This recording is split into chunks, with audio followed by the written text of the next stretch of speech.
Hi అండి, green honey home ఛానల్కి స్వాగతం. ఈరోజు రెస్టారెంట్ స్టైల్ చికెన్ కర్రీ ఎలా చేయాలో చూద్దాం.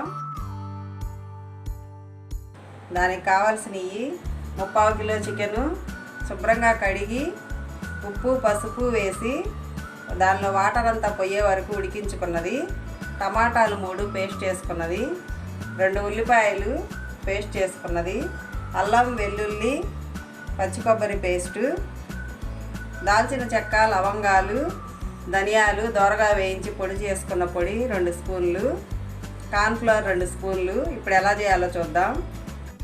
స్టవ్ వెలిగించి పాన్ పెట్టుకొని చికెన్కి సరిపడా ఆయిల్ పోసుకొని ఉల్లిపాయ పేస్ట్ వేసుకుందాం. దీన్ని బాగా దోరగా వేయించుకోవాలి.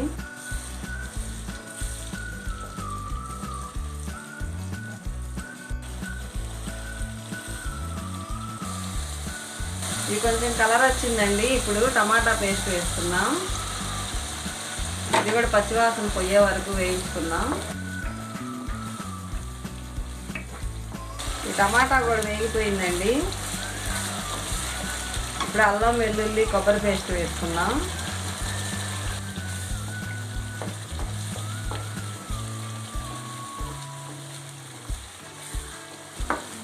ఈ పేస్ట్ వేసిన తర్వాత 2 నిమిషాలు వేయించుకుందాం.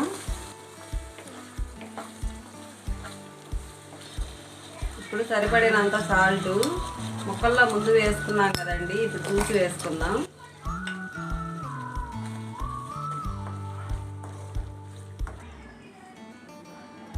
ఇప్పుడు కొంచెం కారం,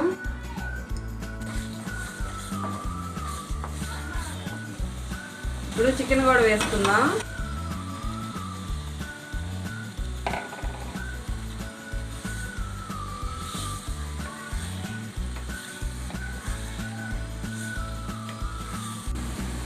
కొంచెం కరివేపాకు వేసుకొని సిమ్లో పెట్టి దీన్ని వేయించుకుందాం. మధ్య మధ్యలో ఇలా కలబెట్టుకుంటూ ఉండాలండి, సిమ్లో పెట్టుకొని. ఎక్కువ కలబెడితే ముక్కలు చిదిరైపోతాయి.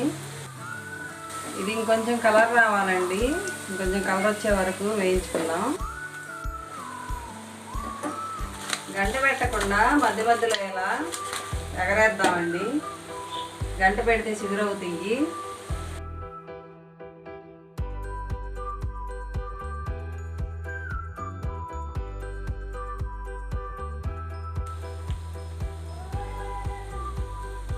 ఇప్పుడు ధనియాల పొడి చల్లుకుందాం. ధనియాల పొడి వేసుకొని మళ్ళీ ఇలా ఒకసారి అనుకుందాం.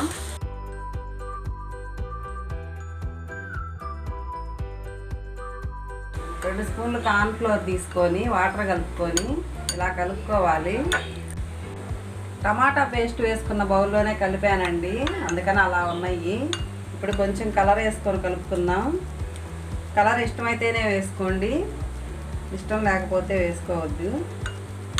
కలర్ వేసుకొని కలుపుకున్న కార్న్ఫ్లవర్ వాటర్ని ఇలా పోసుకుందాం. దీనిలో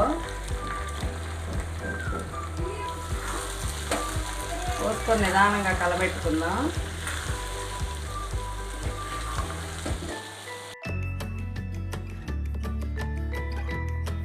ఇంకొక నిమిషం ఇలా కలబెట్టుకొని ఉడికించుకుందాం.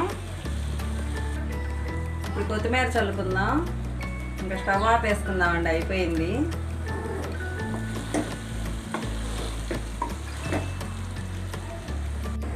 రెడీ అయిందండి రెస్టారెంట్ స్టైల్ చికెన్ కర్రీ. ఎలా ఉందో మీరు కూడా చేసుకొని టేస్ట్ చేయండి. మా ఛానల్ కనుక మీకు నచ్చినట్టయితే లైక్ చేయండి, షేర్ చేయండి, సబ్స్క్రైబ్ చేయండి, పక్కన ఉన్న బెల్ ఐకాన్ క్లిక్ చేయండి. మరికొన్ని వీడియోస్తో మేము ముందుంటాం. Bye friends. మా ఛానల్కి ఎవరైనా కొత్తగా వచ్చిన వాళ్ళు ఉంటే సబ్స్క్రైబ్ చేసుకోవడం మర్చిపోకండి.